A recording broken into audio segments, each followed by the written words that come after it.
Hey guys, it's Matthew at the Gamersphere, and today we're going to be going through Directionless, which is the fourth puzzle in the game, Static.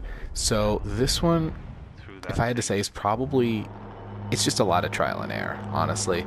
Um, it probably takes the most frustration of all the puzzles in the game, just because it's the only one in the game that's based on your speed and like your reflexes, so it requires you to be pretty quick to get the job done.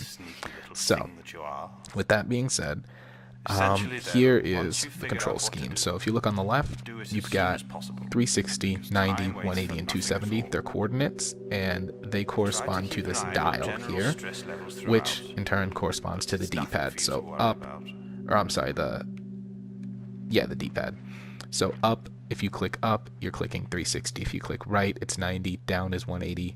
Left is 270. That'll make sense in a minute.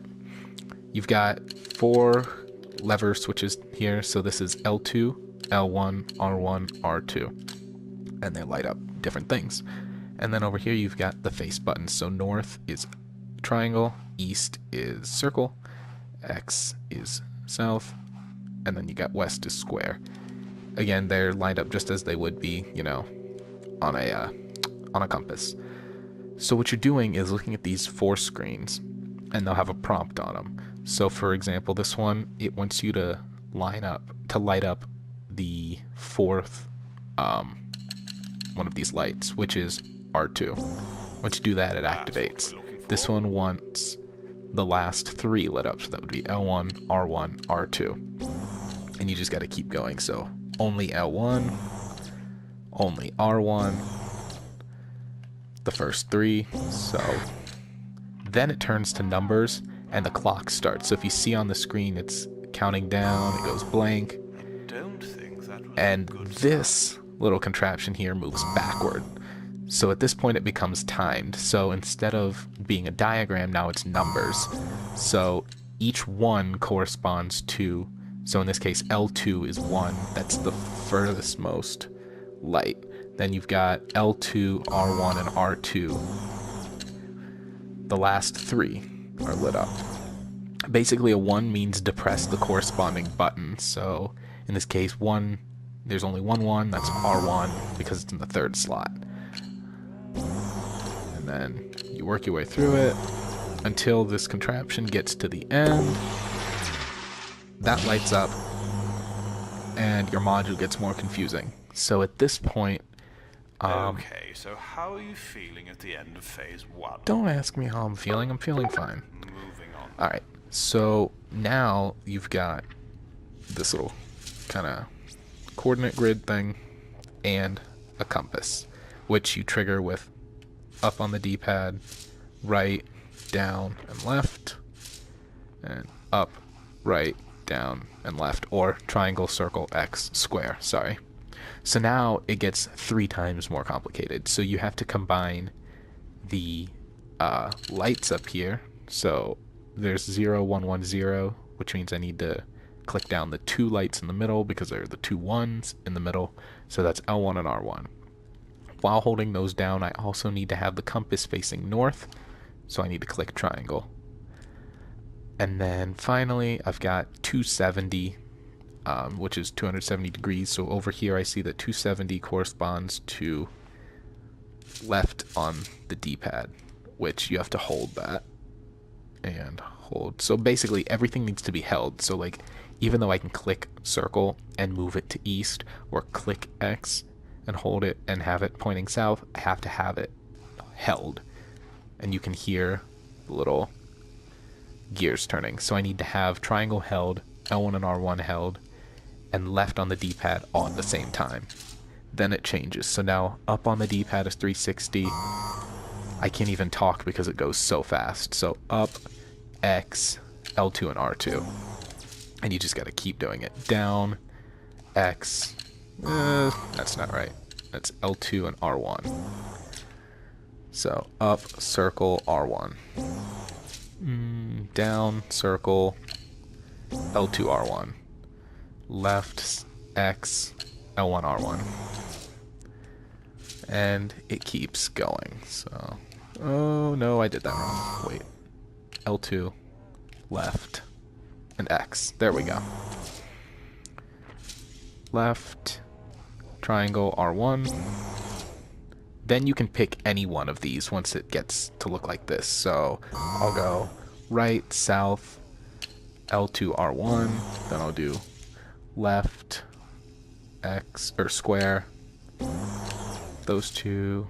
You got down, triangle, LT. You got down, square, LT. Come on. There we go. Right, square, L1, R2. Right, square, R1. Right, triangle, R1. And we're good to go. So now you get a break. Okay. Once you've recovered your wits about you... Chapter 2 complete, I'll ask again. Dr. Ingen won't shut How up. are you doing? I'm not happy anymore, Dr. Ingen. Let's initiate segment 3. Okay. And see if that changes. Now it adds in a fourth element, which is the color. So if you look down at your module, there's yellow, which is lit up right now. There's also blue and red. So I believe blue is the top circle, yellow is obviously the middle, and red, I believe, is the bottom circle. So now, even though you have 3 screens, you have to coordinate the colors as well. So because, for example, yellow is showing up on my module, I have to pick the one yellow instruction from each screen and combine them all at the same time. So for example, the 1 is in the 3rd slot, so I'm going to click R1 because that's what's in yellow. I'm going to come over here. 270 is left because that's in yellow, and then east is circle. Yellow again, so right, square. Didn't do it in time. So circle, R1, left. Blue, triangle, R1, no, R2, left, up. Haha. This one gets just annoying. Blue. Okay. Blue again, so it's just like it's very taxing on the brain. You just have to be doing a lot of things all at once. But I mean, the idea stays the same from the 2nd round to the 3rd round. It just adds in a color. So I'm doing blue. It's just, the problem is, like, you just don't get enough time to think really about what you're doing. You almost just have to, like, do it and hope for the best sometimes. We're almost there though. We only have one more. So red, which is square, R2, and left, and we're done. Okay, we're done. That one's a mess. Yeah. Stress levels were So that's that.